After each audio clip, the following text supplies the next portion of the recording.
श्रीरङ्गकारिजनियोगिपदाब्जभृङ्गं श्रीवीरराघवकृपात्तसमस्तबोधं श्रीवासराघवसुतं विनयाभिरामं श्रीचक्रवर्तिगुरुवर्यमहं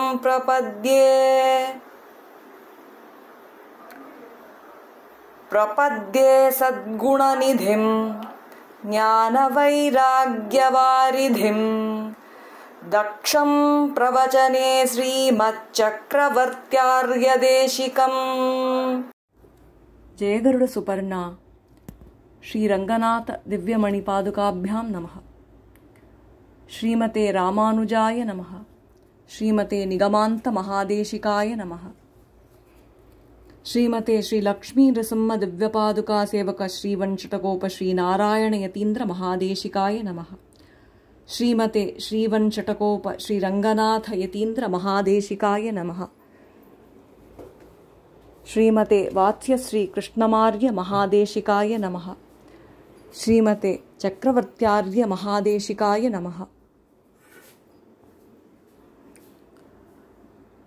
अडियेन Malini Giridhar कालक्षेप शिष्ये of Shri APN स्वामी सारसारज्ञर महाविद्वान पेरुक्कारणै श्री ஊவே சக்கரவர்த்தியாச்சாரிய சுவாமியின் திருநக்ஷத்திர வைபவத்தை முன்னிட்டு பாதுகா சஹஸ்ர மகிமை என்ற தலைப்பில் இன்று பார்க்க போகிறோம். ஸ்ரீ ரங்கநாதனுடைய திவ்ய மணிபாதுகைகள் விஷயமாக சுவாமி தேசிகன் அருளிச் செய்த ஒரு அற்புதமான கிரந்தம் பாதுகா சஹஸ்ரம். பாதுகா சஹஸ்ரத்தின் 1000 ஸ்லோகங்களையும் சுவாமி தேசிகன் இரவின் ஒரு யாமத்தில் இயற்றினார். இதை பற்றி பெரியவா நிறைய சீக்வென்ஸ் சொல்லுவா. ஒரு சமயம் ஒரு வைஷ்ணவர் சுவாமி தேசிகரிடம் வந்து, நம்ம 2 பேருக்குள்ள போட்டி வச்சுக்கலாம், யார் கவி சக்கரவர்த்தின்னு, ரங்கநாதர் விஷயமா யார் 1000 ஸ்லோகங்கள் ஒரே இரவில் கம்போஸ் பண்ணுறான்னு பார்க்கலாம் அப்படின்னார். ஆனால் சுவாமி தேசிகனுக்கோ இதில் இஷ்டமே இல்லை. ஸ்ரீ வைஷ்ணவர்கள் நமக்குள் எதுக்கு போட்டி, நீரே கவி சக்கரவர்த்தி ஆயிரும் அப்படின்னு சொல்லிட்டு மறுத்துடுறார். ஆனால் அந்த ஸ்ரீ வைஷ்ணவரோ விடுறதா இல்லை. தான் ரங்கநாதருடைய பத கமலங்களை பற்றி 1000 ஸ்லோகங்கள் இயக்குவதாகவும் சுவாமி தேசிகனும் 1000 ஸ்லோகங்கள் இயக்க வேண்டும் அப்படின்னு நிர்பந்திக்கிறார். ஆனால் சுவாமி தேசிகன் மறுத்துடுறார். பாதுகா சாஸ்திரத்தில் ஒரு ஸ்லோகத்தில் காண்பிக்கிறார். அஸ்ரத்ததானமபி நன்வதுனா ஸ்வகீயே ஸ்தோத்ரே நியோஜயசி மாம் மணிபாதுகே த்வம் தேவப் பிரமாணமிவ ரங்கபதிஸ்ததா த்வே தஸ்யைவ தேவி பதபங்கஜயோர்யதா த்வம். பாதுகா தேவியே, எனக்கு ஸ்ரத்தையே இல்லை. எதுக்கு ஸ்ரத்தை இல்லை? போட்டி போடுறதுக்கு ஸ்ரத்தை இல்லை. அதனால பாதுகாதேவி நீ நியமனம் கொடுத்ததுனால, நீ நிர்பந்திக்கிறதுனால இந்த ஸ்லோகங்கள் பண்றேன்னு ஒத்துக்கிறேன். எப்படி அந்த சுவாமி ரங்கநாதனுடைய பத கமலங்களை பற்றி 1000 ஸ்லோகங்கள் எழுதுவதற்கு நீ பிரமாணமோ, அதுபோல என்ன நீ நிர்பந்திச்சதுக்கு, 1000 ஸ்லோகங்கள் எழுத சொல்லி நிர்பந்திச்சதுக்கு ரங்கநாதனே பிரமாணம் அப்படின்னு சொல்றார். இவ்வாறு பெரிய பெருமாளா ஸ்ரீ ரங்கநாதனுடைய பாதுகா விசேஷங்களை சுவாமி தேசிகன் இரவின் ஒரே யாமத்தில் 1008 ஸ்லோகங்களாக 32 பத்ததிகளில் அமைக்கிறார். அதாவது பத்ததி அப்படின்னா சாப்டர்ஸ், சர்க்கங்கள். அத பத்ததி அப்படிங்கிற சொல்லுக்கு அடி வைத்தல் அப்படிங்கிற ஒரு பொருள் உண்டு. பாதுகா விசேஷமா பண்றதுனால அடி வைத்தல், அது மாதிரி. மேலும் இந்த நம்பர் 32க்கு பின்னாடி நிறைய சுவாரஸ்யங்கள் இருக்கு. அதாவது அஷ்டாட்சரம் பிளஸ் துவயமந்திரம், இதோட எண்ணிக்கை 32 வருது. காயத்ரி மந்திரம் பிளஸ் அஷ்டாட்சரம், அதோட எண்ணிக்கை 32 வருது. துவாவிம்சத் பிரம்ம வித்யா, அதாவது பிரம்ம வித்யைகள் 32. அதே போல இந்த 32 நம்பர் சுவாமி தேசிகனோட ஃபேவரட் நம்பர் போல இருக்கு. எப்படி தெரியறதுன்னா, அவர் எழுதின ஸ்ரீமத் ரகசியத்ரயசாரத்திலையும் 32 அதிகாரங்கள் அமைச்சிருக்கார். அப்புறம் ஸ்ரீமத் ரகசியத்ரயசாரத்தில் ஒரு எக்ஸாம்பிள் கூட எப்படி கோட் பண்ணுறார், 32 அடி துறவி துத்துவர் அப்படின்னு. ஸோ இங்கே கூட எக்ஸாம்பிளுக்கு 32 நம்பர் தான் கோட் பண்ணுறார். மோஸ்ட் இம்பார்ட்டன்ட்லி நம்ம பண்ணக்கூடாத பாகவத அபச்சாரங்களும் 32. சுவாமி தேசிகன் பாதுகா சகஸ்ரத்தை ஆரம்பிக்கிற ஸ்டைலை பார்த்தோம்னா அந்தாதி தொகையில் அமைஞ்சிருக்கு. அதாவது ஆழ்வார் பாசுரம் எப்படி உயர்வர உயர்நலம்னு ஆரம்பிச்சு பிறந்தார் உயர்ந்தேன்னு முடிஞ்சு திரும்பி உயர்வர உயர்நலம்னு ஆரம்பிக்கிறோமோ அதை போல ஆழ்வார் தன்னோட ஒவ்வொரு பாசுரத்தையும் அந்தாதி தொகையில் பண்ணியிருக்கார். அதாவது எந்த எழுத்துல முடியறதோ அதே எழுத்துல அடுத்த பாசுரம் ஆரம்பிக்கும். சுவாமி தேசிகன் பாதுகா சகஸ்ரத்தை முழுவதும் அப்படி பண்ணல, ஆனா ஆதி அந்த ஸ்லோகம் மட்டும் அப்படி முடிக்கிறார். அந்த ஸ்லோகங்களை பார்க்கலாம். சந்த ஸ்ரீரங்க பிருத்வீஷ சரணத்ராணசேகராஹ ஜயந்தி புவனத்ராண பத பங்கஜரேணவஹ ஜயதி யதிராஜசூக்திஹ ஜயதி முகுந்தஸ்ய பாதுகாயுகளி ததுபயதனாஸ்த்ரிவேதீமவந்தியயந்தோ ஜயந்தி भुवि सन्तः सन्तः श्रीरङ्गपृथ्वीश चरणत्राणशेखराः जयन्ति भुवनत्राणपदपङ्कजरेणवः. யாரை சேவிக்கணும்னு காமிச்சு கொடுக்குறார். சந்தஹா மகான்கள், ஜெயகோஷமிட்டு ஆரம்பிக்கிறார். சந்தஹா ஜெயந்தி, மகான்கள் ஜெயிக்கிறார்கள். எப்படிப்பட்ட மகான்கள் அதுவும் சொல்றார். ஸ்ரீரங்க பிருத்வீஷ சரணத்ராண சேகராக, ஸ்ரீரங்கம் என்னும் உயர்ந்த க்ஷேத்திரம், அந்த க்ஷேத்திரத்தின் நாயகன் ஸ்ரீரங்கநாதன்.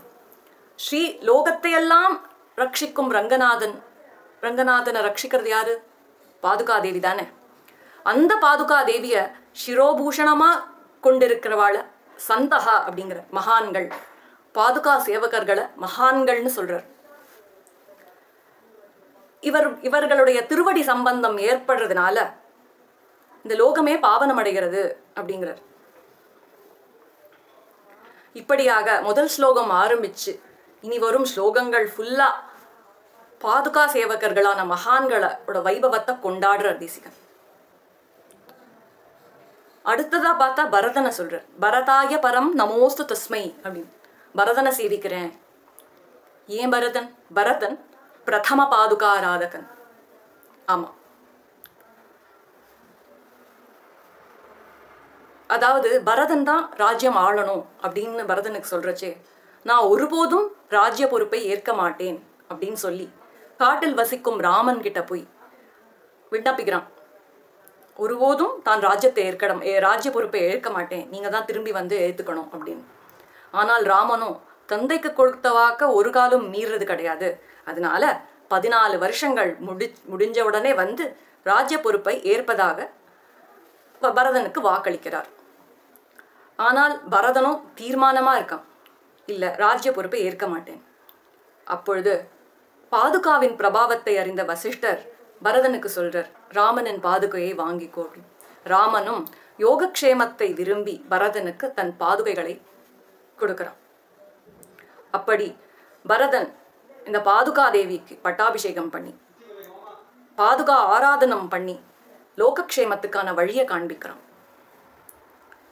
இப்படியாக வால்மீகி இயற்றிய ராமாயணமும் சுவாமி தேசிகன் இயற்றிய பாதுகா சகஸ்ரமும் பாதுகாவின் பிரபாவத்தையே சொல்றது. அதனால ரெண்டுமே லோகக்ஷேமத்துக்கான வழியை காண்பிக்கிறதுங்கிறத இங்க பார்க்கிறோம். அடுத்த பத்ததியான சமாக்கியா பத்ததியில சுவாமி தேசிகன் ஸ்ரீஷட்டாரியோட வைபவத்தை கொண்டாடுறார். பாதுகையோட மேன்மையும் பிரபாவத்தையும் சேர்த்து ஸ்ரீஷட்டாரியோட வைபவத்தையும் கொண்டாடுறார். இன்னொரு விதத்துல பார்த்தோம்னா, எப்படி ஆழ்வார் உன் அடிக்கீழ் அமர்ந்து புகுந்தேனே அப்படின்னு பாடி தன்னை பெருமாளுடைய திருவடி நிலைக்கு சமமாக பாவிக்கிறாரோ, திருவடி நிலைகளாகவே பாவிக்கிறாரோ, அப்படி பார்க்கறச்சே ஸ்ரீ ஷட்டாரி நம்மாழ்வார் ஈக்குவல் டு பாதுகா அப்படின்னு தெரியுது. அப்படி பார்த்தோம்னா இந்த பாதுகா சஹஸ்ரம் முழுவதுமே சுவாமி தேசிகன் நம்மாழ்வார் வைபவமாகவே கொண்டாடுகிறார். நம்மாழ்வார் யாருன்னு கேட்டா அவர்தான் நமக்கு ஆச்சாரியன். கலியுக ஆரம்பத்துல நாதமுனிகளுக்கு நம்மாழ்வார் சாட்சாத்காரமாக தோன்றி உத்தமமான நம் சம்பிரதாயத்தின் அர்த்த விசேஷங்களை உபதேசித்தார். நாதமுனிகள் இந்த சம்பிரதாயம் எல்லாருக்கும் பெனிஃபிட் ஆகணும் அப்படிங்கிறதுக்காக தன்னோட நெவ்யூஸான மேலையகத்தாழ்வான் மற்றும் கீழையகத்து ஆழ்வானுக்கு இந்த சம்பிரதாயத்தை பற்றி உபதேசிக்கிறார். அது ஸ்ப்ரெட் ஆகணும், எல்லாருக்கும் நான் அது உபயோகப்படணும், அப்படிப்பட்ட நாதமுனிகளை நான் சேவிக்கிறேன் அப்படிங்கிறார் தேசிகன். இப்படி ரங்கநாதனையும் பல பல அவதாரங்களாக காமிச்சு ராமனாக கிருஷ்ணனாக காண்பித்து பெருமாளுடைய பாதம் பாதுகா இந்த சம்பந்தத்தையும் காமிக்கிறார். அண்ட் பல இடங்கள்ல எம்பெருமானை காட்டிலும் பாதுகையின் மேன்மையை நிறைக்க காண்பிக்கிறார். அதன் மூலமா நமக்கு ஆச்சாரிய சம்பந்தத்தின் மேன்மையை காமிச்சு கொடுக்கிறார் தேசிகன். பாதுகா தேவியையும் டிஃப்ரெண்ட் பெர்ஸ்பெக்டிவ்ஸ்ல காமிக்கிறார். நாயக நாயிகா பாவத்துல பாதுகா பட்டாபிஷேகம் பண்ணி பாதுகாக்கு ஒரு கவர்னிங் ஸ்டேச்சர், ரூலிங் ஸ்டேச்சர் கொடுத்து, நாயக நாயகி பாவம்னா எப்பையும் பெருமாளை விட்டு அகலாமல்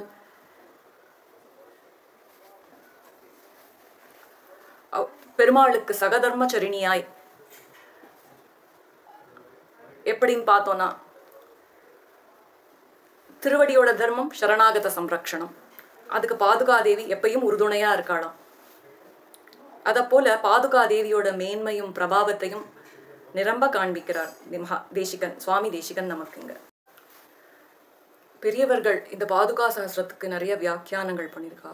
எப்படி திருப்பாவைக்கு சுவாபதேசம் சொல்வதுண்டோ அதே மாதிரி பாதுகா சஹஸ்ரத்துக்கும் சுவாபதேசமாக உள்ளர்த்தம் சொல்வதுண்டு. அப்படி பார்த்தோம்னா அது நமக்கு ஆச்சாரிய சிஷ்ய சம்பந்தத்தை விளக்குகிறது.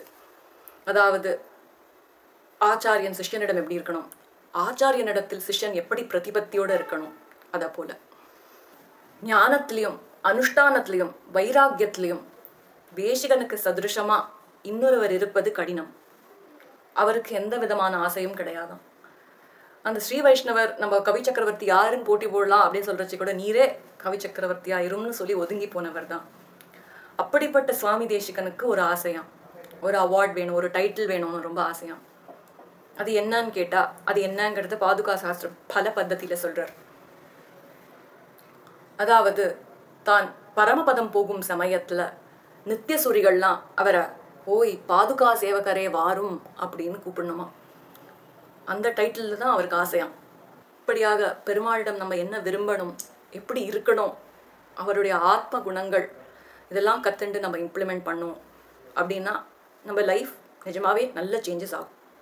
சுவாமி தேசிகன் எப்படி ஜெயகோஷத்தோட ஆரம்பிக்கிறாரோ, மகான்கள் ஜெயிக்கின்றார்கள் அப்படின்னு சொல்லி ஆரம்பிக்கிறாரோ அதே போல ஜெயகோஷமிட்டு முடிக்கிறார். ஜெயதி யதிராஜ சூக்திஹி ஜெயதி முகுந்தஸ்ய பாதுகாயுகளி ததுபயதனாஸ்திரிவேதீமவந்தியயந்தோ ஜெயந்தி புவி சந்தஹ. ஜெயதி யதிராஜ சூக்திஹி அப்படிங்கிற சப்தத்தால பாஷ்யக்காரரோட ஸ்ரீபாஷ்யத்தை உபலட்சணமாகவும், ஜெயதி முகுந்தஸ்ய பாதுகாயுகளி அப்படிங்கிற சப்தத்தால எம்பெருமானை ரட்சிக்கக்கூடிய பாதுகை, அதாவது நம்மாழ்வார் பாடிய பாசுரங்களை எல்லா ஆழ்வார்களுடைய பாசுரங்களுக்கு உபலட்சணமாகவும் சொல்லி, இதை இரண்டு கண்களாக போற்றுபவர்கள் சந்தகா, அந்த மகான்கள் எப்பொழுதும் குறையா செல்வம் பெற்றவர்கள் அப்படின்னு ஜெயகோஷமிட்டு முடிக்கிறார் சுவாமி தேசிகன். கவிதார்க்கிக சிம்ஹாய கல்யாண குணசாலினே ஸ்ரீமதே வெங்கடேஷாய வேதாந்த குரவே நமஹ.